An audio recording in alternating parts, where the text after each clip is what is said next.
calls, and I sense her agitation before she even speaks. Audrey, I just need a little help with the pills. It's 8 p.m., and my own household is hectic with 2 teenagers, 1 dog, 2 cats, my husband and me, all focusing on our own priorities. My son is on the couch watching SportsCenter, his younger sister at the table studying chemistry. The dog wants a walk, the cats meow for food, and I'm debating pouring myself a big glass of red wine before sitting down to grade 15 more essays from my college composition students.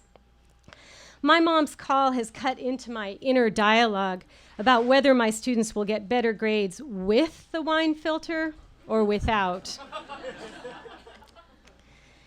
In the cliche label of the day, I was the poster child for the sandwich generation, people raising their children while also caring for declining or ill parents. I don't really reflect on this when I'm in it. As with any stage in life that people like to categorize and analyze, I'm just doing what I'm doing without Psychology Today commentary running along in my head. I've got my strategies, lists of work things, kid things, mom things to check off. My mom had been diagnosed with mild cognitive impairment several years earlier, and each week seemed to bring a new reality of what she needed, more help mom things to add to the list. So my mother's phone call is not unexpected. As usual, I had stopped at my mom's house to spend some time with her before heading home from work. Her house was always quiet, and I encountered her, as I so often did, in her study, watching yet another romantic comedy on DVD. The Proposal, 27 Dresses, Sweet Home Alabama. These were the films that she watched over and over again. She had stopped reading and said it was because of her eyesight and not being able to find the right contacts or glasses to make reading comfortable. She had stopped watching anything challenging or thought-provoking on TV and would say that she couldn't hear well enough to keep up with the dialogue. As a result, she had the most complete catalog of chick flicks anyone could imagine. Wait, why doesn't Ralph Fiennes know that Jennifer Lopez is the hotel maid and not a wealthy guest? I could sink into the bright, uncomplicated storylines just as she could, and sometimes this scared me. Often my mother would nod off while the movie was still playing, and I would just let myself watch the rest while she dozed. This time when I got up to go, she began to ask questions. What pills am I supposed to take tonight? The same as always, Mom. Nothing has changed. They're all in the pill box, so there's no way for you to make a mistake. But I could tell that she felt nervous, and so her calling later that evening was no surprise. I thought, maybe I can just walk her through it on the phone this time. Mom, it's Tuesday night. The side of the pill box that says Tuesday a.m. is empty. You took those this morning. I checked. Now, you just need to take the Tuesday night pills and you're all set. But which ones are the Tuesday night ones? Mom, they're the ones under the tab labeled Tuesday night. I knew my own children could hear the impatience in my voice. I heard her start to count.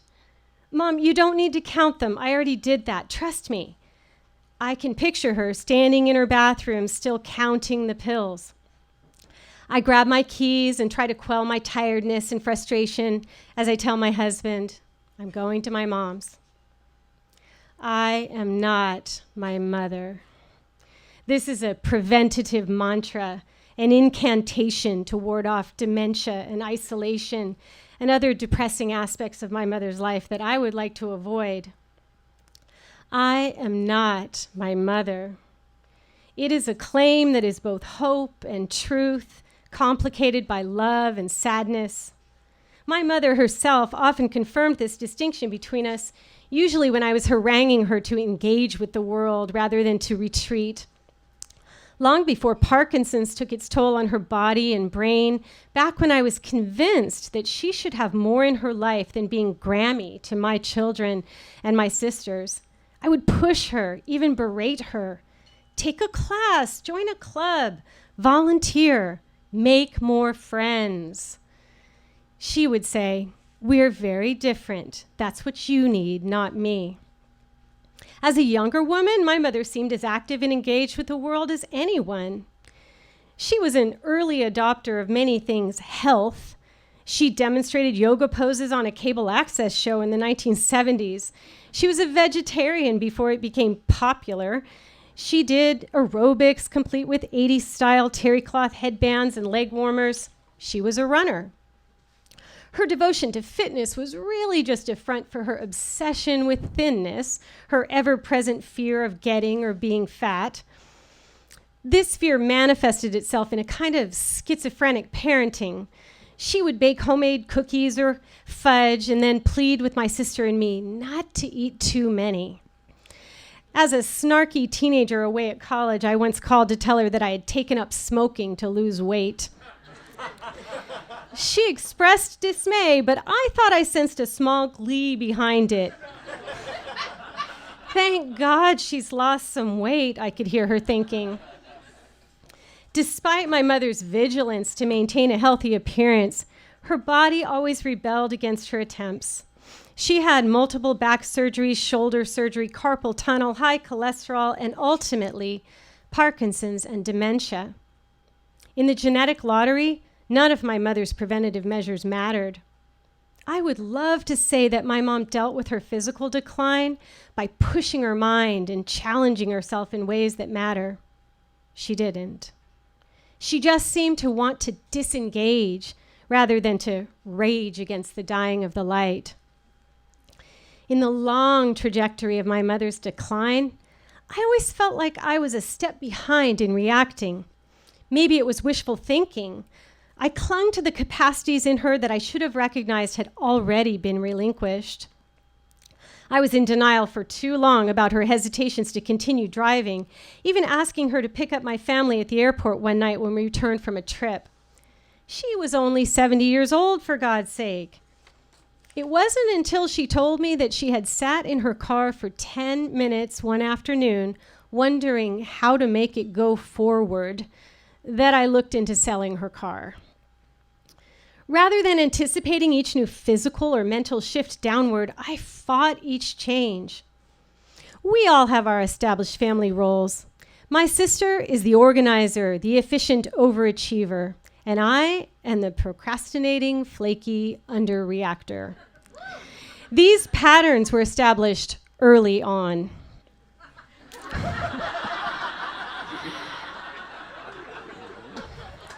My mom could be panicky and alarmist, so maybe I saw my attitude as an appropriate counterpoint. When caregivers in her home couldn't keep up with her needs, my mom had to move from her home into a memory care facility. I remember picking her up there for an appointment with her primary care physician, the same doctor we used to walk to just 3 blocks from her home. That day I found her in her room in a wheelchair. I knew she'd been struggling with her mobility, but I still balked. Does she really need the wheelchair? The caregivers told me, she's just been a little unsteady, so it's a good precaution.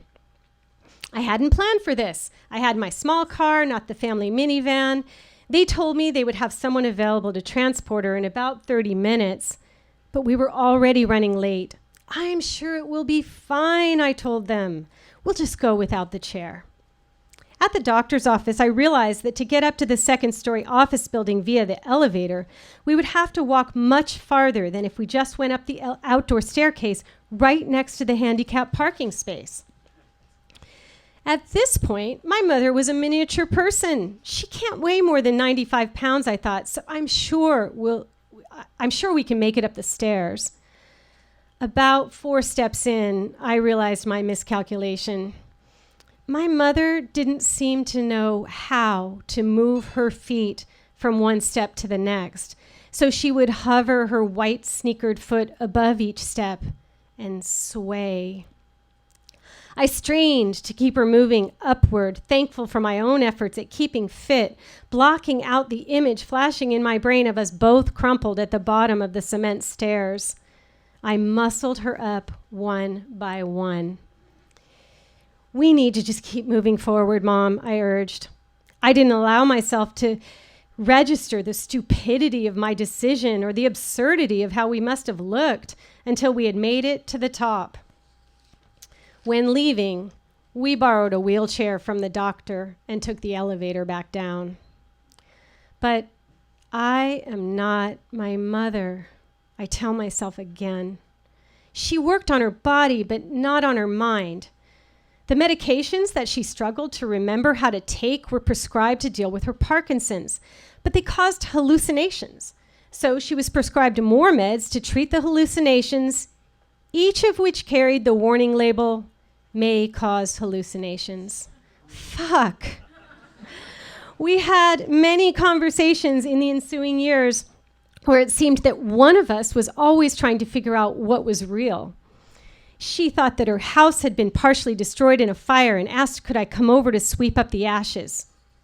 She imagined that horrible things had happened to my children. Once she called her sister sobbing, claiming that my daughter had been gored by a bull while traveling in Spain. My daughter, 16 at the time, was studying for a calculus test. Another time, she was abject with grief, claiming that my son had been killed in a tragic car accident. His sister texted him, "Call Grammy. She needs proof of life." One day, as we rocked together on her beautiful front porch, she told me that she was going to make thousands of dollars because someone wanted to film a movie at her home. "That's great, Mom," I said. I had finally learned not to correct the imaginings that seemed harmless. A week later, a letter arrived from the production company floating dates for the filming and confirming the agreed upon $2,000 compensation. When she finally did have to leave that home, I expected combativeness and rage.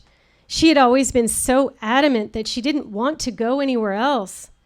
"Mom, you won't be so lonely. You'll have people to talk with every day," I urged. She always countered that she didn't want to talk to a bunch of old people. Instead, the move produced compliance, even peace. My shortest explanation when people asked how she was doing was, "She's happier and crazier." Her hallucinations took on a bright social quality. "I'm getting married," she exclaimed as I walked in to greet her one day. "He has millions, so we will all be fine," she added with a smile. Another time, as we shuffled to the dining hall, she insisted on returning to her room to retrieve her deck shoes because she was going on a cruise. Where was this social spirit, this readiness to interact with the world when she was actually capable of it? There is such a selfishness to grief and to how I interacted with my mom. I define myself as not her. I'm a mother, but I have a career. I have friends. I challenge myself. I'm not crippled by self-doubt. I am more than my role as a parent, but so is my mom. She loved me and my sister and our husbands and her 4 grandchildren, but maybe she just didn't love herself enough. I think of the heroines in her rom-coms, their lives on the precipice full of potential and marching toward joy. I wonder if my mother pretended to be them. It's 8 p.m. on a busy work day. Both kids are off at college, so now I am an empty nester, another pop culture label that does little to convey the changes of the past year since my last child left for college and my mother died. The dog wants a walk, the cats meow for food, and there are papers to be graded. I reach for a bottle of wine and begin to search through my mom's old box of romantic comedies on DVD. Give it up for VAMP first-timer Audrey Breay.